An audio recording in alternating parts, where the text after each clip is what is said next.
On June 16, 2023, the Suffolk Legislature held a special committee meeting on the crippling cyber attack that happened in late 2022. Peter Schlussler, former IT director for the Suffolk County Clerk's Office, was questioned regarding the attack. I will start off by stating two facts. If a chief information security officer and a cyber attack remediation plan were in place, we would not be here today. If the existing county do-it leadership acknowledged the numerous red flags and my repeated email warnings and calls, we would not be here today. Without the fanfare of an orchestrated political theater, I have previously submitted to this committee my report outlining numerous and repeated failings of the do-it leadership. This, in my opinion, will clearly demonstrate that the ransomware encryption attack unequivocally could and should have been prevented had appropriate actions been taken by the Suffolk County Department of Information Technology leadership and my insistent warnings been heeded. Additionally, and for absolute clarity, the Suffolk County Clerk did not have any visibility or responsibility of any of the centrally controlled Suffolk County cybersecurity systems that are administered by and monitored by DoIT. During the meeting, a member of Suffolk Legislature asked numerous questions pertaining to the vulnerability at the time.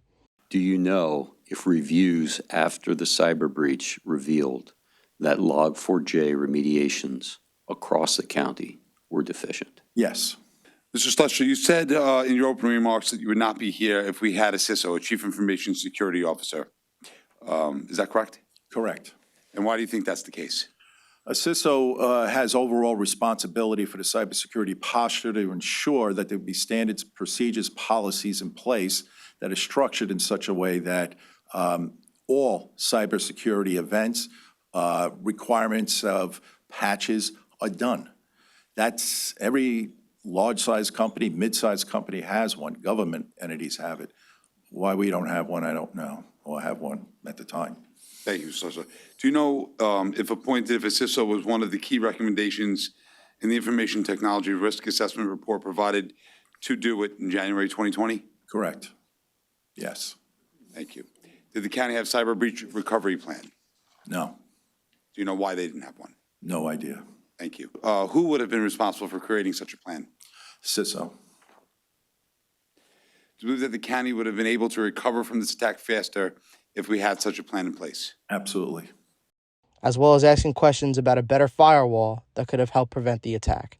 So we had a Palo Alto firewall that was for the whole county. And then additionally, there was Palo Alto firewalls that could be configured for each one of the departments. And now, in your response, you were saying that that is not sufficient for you?